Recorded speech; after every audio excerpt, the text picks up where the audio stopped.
안녕.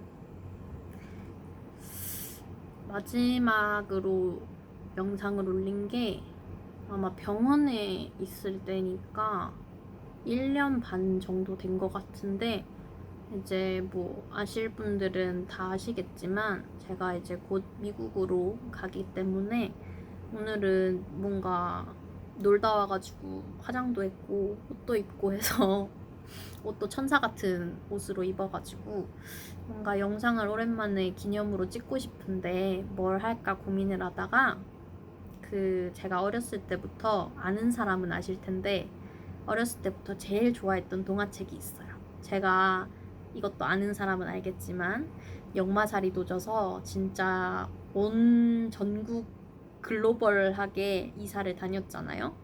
그때마다 항상 잃어버리면 또 사고 잃어버리면 또 사고 늘 항상 곁에 두는 동화책이 있는데, 아기 여우와 털장갑이라는 동화책입니다. 이거를 제 기억으로는 아기 때 친척인가 아니면 엄마 친구분이 선물로 주셨던 걸로 기억하는데, 이거 동화책 내용이 너무 좋아서 아기 때부터 엄마한테 항상 읽어달라 했었었고, 제가 여우를 되게 좋아하는 것도 아마 아기 때 이 책을 되게 좋아했어서가 아닐까 생각이 들어요. 그래서 미국 가기 전에 뭐 영상 좀 올리고 싶은데 뭐 할까 하다가 이 책을 구연동화식으로 한번 읽어보겠습니다. 그냥 이 책을 보면 저는 되게 마음에 평화가 와요. 그래서 한번 읽어보는 것도 재밌겠다 싶어가지고 읽어볼게요. 원테이크로 해야 되는데 될지 모르겠다. 편집하기 귀찮아서 걱정되네요. 아기 여우와 털장갑 읽어드릴게요. 그림을 봐야 찐인데 그림을 보여주긴 힘들 것 같아요. 눈 감고 들으세요. 엄마 여우와 아기 여우가 살고 있는 숲속에도 추운 겨울이 찾아왔습니다. 어느 날 아침 동굴 밖으로 나가려던 아기 여우가 아야! 하고 소리를 질렀습니다. 그리고는 양손으로 두 눈을 가린 채 엄마 여우를 향해 넘어질 듯이 달려왔습니다. 엄마, 눈에 뭔가 들어간 것 같아요. 빼주세요. 빨리요, 빨리. 깜짝 놀란 엄마 여우가 아기 여우의 두 손을 내리고 찬찬히 살펴보았지만 아무것도 들어있지 않았습니다. 엄마 여우는 동굴 밖을 내다보고는 그 이유를 알아차렸습니다. 들판에는 간밤에 내린 새하얀 눈이 소복이 쌓여 있었습니다. 쌓인 눈 위로 햇살이 시리도록 반짝반짝 빛나고 있었습니다. 눈을 한 번도 본 적이 없는 아기 여우는 너무 눈이 부셔서 눈에 뭔가 들어간 줄 알았던 것입니다. 아기 여우는 들판으로 달려나갔습니다. 솜처럼 폭신폭신 부드러운 눈밭 위를 신나게 뛰어다녔습니다. 눈가루가 불보라처럼 사방에 흩날리고 눈앞에는 작고 여린 무지개가 펼쳐졌습니다. 그런데 뒤에서 갑자기 쿵! 와르르르 하고 커다란 소리가 나더니 빵가루처럼 하얀 눈보라가 아기 여우를 확 덮쳤습니다. 깜짝 놀란 아기 여우가 눈밭으로 멀찌감치 도망쳤습니다. 도대체 뭘까? 하며 뒤돌아보았지만 아무도 없었습니다. 사실 그 소리는 전나무 가지에 쌓인 눈이 무게를 못 이겨 무너져 내린 소리였습니다. 나뭇가지 사이로는 하얀 비단실같이 고운 눈이 내리고 있었습니다. 얼마 후에 동굴로 돌아온 아기 여우가 눈에 젖어 빨개진 작은 손을 엄마 여우에게 내밀었습니다. 엄마, 손이 꽁꽁 얼어버린 것 같아요. 손이 너무 시려워요. 엄마 여우는 호호 입김을 불어주고는 따뜻한 자기 손으로 살포시 아기 여우의 손을 감싸주었습니다. 이제 금방 따뜻해질 거야. 차가운 눈을 만져서 그런 거란다.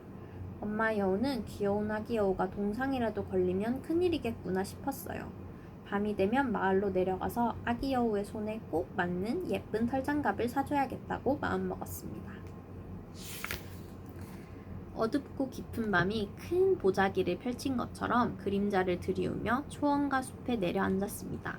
눈은 너무나 새하얘서 덮어도 마냥 하얗게 솟아올랐습니다. 엄마 여우와 아기 여우는 동굴 밖으로 나왔습니다. 아기 여우는 엄마의 가슴 밑으로 기어들어갔어요. 동그란 눈을 초롱초롱 반짝이며 이곳저곳 사방을 두리번거리면서 걸었습니다. 한참에 걸어가자 길 저편으로 작은 불빛 하나가 보였습니다. 엄마, 별님은 저렇게 낮은 곳에서도 반짝이고 있네요. 불빛을 본 아기 여우가 말했습니다. 저건 별님이 아니란다. 엄마 여우는 자기도 모르게 멈칫하며 그 자리에 서버렸습니다. 마을의 불빛이란다. 그 불빛을 본 순간 엄마 여우는 언젠가 친구들과 함께 사람들이 사는 마을로 놀러 갔다가 혼쭐이 난 기억이 되살아났습니다. 그만두라고 말렸는데도 듣지 않던 친구 여우가 어느 농가의 집 오리를 훔치려다 사람들에게 들키는 바람에 이리 쫓기고 저리 쫓기다 간신히 죽을 고비를 넘겼던 일이었습니다. 엄마, 무슨 생각하세요? 빨리 가요. 아기 여우가 재촉했지만 엄마 여우는 아무래도 발길이 떨어지지 않았습니다. 생각 끝에 할 수 없이 아기 여우만 마을로 보내기로 했습니다. 얘야, 한쪽 손을 내밀어 보렴. 엄마 여우가 말했습니다. 엄마 여우는 아기 여우가 내민 손을 잠시 동안 쥐고 있었습니다. 그러자 어느새 아기 여우의 손이 작고 귀여운 사람의 손으로 변했습니다. 아기 여우는 달라진 한 손을 접었다 펴기도 하고 꼬집어도 보고 냄새를 맡아보기도 했습니다. 너무 이상해요, 엄마. 제 손이 어떻게 된 거예요? 아기 여우는 사람의 손으로 변한 한쪽 손을 어스레한 눈빛에 비추어 보며 낯선 듯이 자꾸만 들여다보았습니다. 그건 사람의 손이란다. 잘 들어라, 얘야. 이제 마을로 내려갈 텐데 그곳에 가면 사람들이 사는 집이 많이 있을 거야. 먼저 커다랗고 둥근 모자 간판이 걸려있는 집을 찾아가거라. 그 집에 가서 똑똑 문을 두드리고 안녕하세요 하고 인사를 해라. 그러면 안에서 누가 문을 아주 조금만 열어줄 거야. 그때 문틈 사이로 이쪽 손, 알겠니? 사람의 손을 내밀고 제 손에 꼭 맞는 털장갑을 주세요 라고 말해라. 절대로 여우의 손을 내밀어서는 안 돼. 알겠지? 엄마 여우가 단단히 일러주었습니다. 왜요? 사람들이 네가 여우라는 것을 알면 장갑을 팔려고 하지 않을 거란다. 오히려 너를 잡아서 우리에 가둬버릴 거야. 사람이란 정말로 무섭거든. 정말요? 그래, 그러니까 절대로 여우의 손을 내밀면 안 된다. 이쪽 손, 알지? 사람의 손을 내밀어야 해. 엄마 여우는 가지고 있던 은전 두 입을 사람의 손으로 바뀐 아기 여우의 한쪽 손에 꼭 쥐어주었습니다.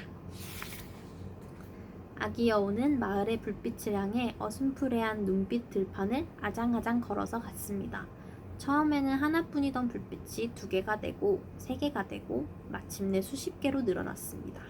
아기 여우는 그 불빛들을 바라보며 불빛도 별빛처럼 빨간색, 노란색, 파란색 옷을 입고 있구나 라고 생각했습니다.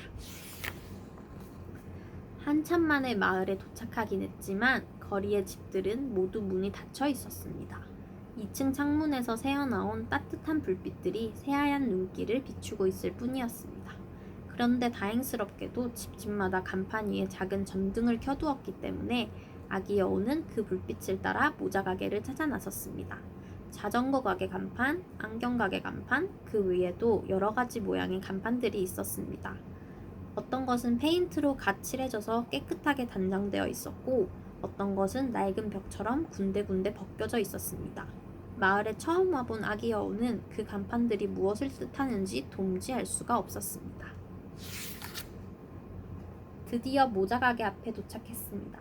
거기에는 엄마가 가르쳐 주신 대로 검고 커다란 모자 그림이 그려진 간판이 파란 전등불 아래에 걸려 있었습니다. 아기 여우는 엄마가 일러주신 대로 똑똑 가게 문을 두드렸습니다. 그러자 안에서 뭔가 달그락하는 소리가 나더니 문이 아주 조금 띠걱 하고 열렸습니다. 문틈 사이로 새어나온 불빛이 하얀 눈길 위로 길게 드리워졌습니다. 불빛이 너무 눈부셔서 당황한 아기 여우는 엄마가 절대 내밀어서는 안 된다고 당부한 여우의 손을 그만 문틈 사이로 내밀고 말았습니다. 제 손에 꼭 맞는 예쁜 장갑을 주세요. 아기 여우의 손을 본 모자 가게 할아버지는 어이쿠, 이거 큰일 났구먼 하고 잠시 생각에 잠겼습니다. 이건 여우의 손이잖아. 여우라면 나뭇잎으로 장갑값을 치를 게 틀림없어. 그렇게 생각한 모자 가게 할아버지는 먼저 돈을 내야 한단다 라고 말했습니다. 아기 여우는 가지고 있던 은전 2입을 건네주었습니다. 모자 가게 할아버지는 할아버지는 받아든 은전 두 입을 잡고 부딪혀 보았습니다. 그러자 짤랑 하는 맑은 소리가 났습니다. 나뭇잎이 아닌 진짜 돈을 가지고 온 것을 안 모자가게 할아버지는 선반에서 어린이용 털장갑을 한 켤레 꺼내와서 아기 여우의 작은 손에 쥐어주었습니다. 아기 여우는 고맙다는 인사를 하고 왔던 길을 되돌아 걷기 시작했습니다.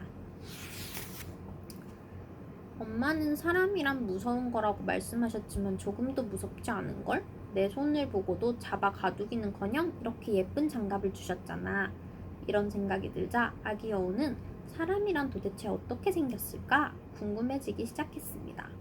어느 집의 창문 밑을 막 지나려고 할 때였습니다. 난생 처음 들어보는 목소리가 집 안에서 새어나왔습니다. 어쩐지 부드럽고 아름답고 한없이 자상하게 느껴지는 그런 목소리였습니다. 잘 자라 잘 자라 귀여운 아가, 잘 자라 잘 자라 엄마 품에서. 아기 여우는 노랫소리를 들으며 저건 분명히 사람 엄마의 목소리일 거야 라고 생각했습니다. 왜냐고요? 아기 여우가 잠을 청할 때 엄마 여우도 지금처럼 부드러운 목소리로 자장가를 불러주시기 때문입니다. 이번에는 어린아이의 목소리가 들려왔습니다. 엄마, 이렇게 추운 밤에는 숲속의 아기 여우가 춥다고 울고 있겠죠? 다시 엄마 목소리가 들려왔습니다. 숲속의 아기 여우도 엄마 여우의 자장가를 들으며 동굴 속에서 잠을 청하고 있을 거란다. 자, 우리 아가도 어서 자야지. 숲속의 아기 여우하고 우리 아가하고 누가 먼저 잠이 들까? 아마 착한 우리 아가가 먼저 잠이 들 거야. 짜잔, 짜잔. 이야기를 듣는 동안 갑자기 엄마가 무척 보고 싶어진 아기 여우는 엄마 여우가 기다리는 곳을 향해 힘껏 튀기 시작했습니다. 엄마 여우는 걱정이 된 나머지 마을 어귀까지 나와서 아기 여우가 돌아오기를 이제나 저제나 기다리고 있었습니다. 힘차게 달려오는 아기 여우를 본 엄마 여우가 따뜻한 품에 아기 여우를 꼭 끌어안으며 기뻐했습니다. 엄마 여우와 아기 여우는 숲속으로 돌아왔습니다. 달빛을 받은 여우의 털은 은빛으로 빛나고 발 언저리로는 푸른 그림자가 드리워졌습니다. 엄마, 사람들은 조금도 무섭지 않아요. 무슨 말이니? 저 사실은 깜빡해서 진짜 손을 내밀었거든요. 그런데도 모자가게 할아버지는 저를 잡아 가두기는커녕 이렇게 예쁘고 따뜻한 털장갑을 주셨어요. 아기 여우는 장갑을 낀 두 손으로 팡팡 소리가 나게 손뼉을 쳤습니다. 엄마 여우는 어머나 하고 매우 놀랐습니다. 그러고는 정말로 사람들은 착할까? 정말로 사람들은 따뜻한 마음을 가졌을까? 하며 생각에 잠겼습니다. 이야기 끝. 이런 내용입니다. 엄마가 보고 싶어지는 그런 따스한 얘기죠. 여우 가족의 얘기인데 그냥 뭔가 아기 때 항상 이 그림도 너무 좋아했었고 엄마가 이걸 읽어주는 게 너무 좋아서 항상 읽어달라고 했던 게 기억이 나요. 그리고 동생이 뭐 지금은 연을 끊었지만 7살 차이가 나는데 동생이 태어나고 여기 원래 있던 동화책에 낙서를 해가지고 되게 화났던 것도 기억이 나요. 지금이야 뭐 다시 살 수 있었지만 그때는 그런 게 아니었으니까. 어쨌든 한번 책을 미국 가는 기념으로 구연 동화를 해봤습니다. 원래 카메라를 보면서 하려고 했는데 그럼 뭔가 부끄러울 것 같아가지고 책만 열심히 보고 했는데 동화 내용을 즐겼기를 바랄게요. 저는 진짜 제일 좋아하는 동화책이라서. 그러면 뭐 미국 가기 전에 또 생각나면 영상을 올릴게요. 그러면 안녕.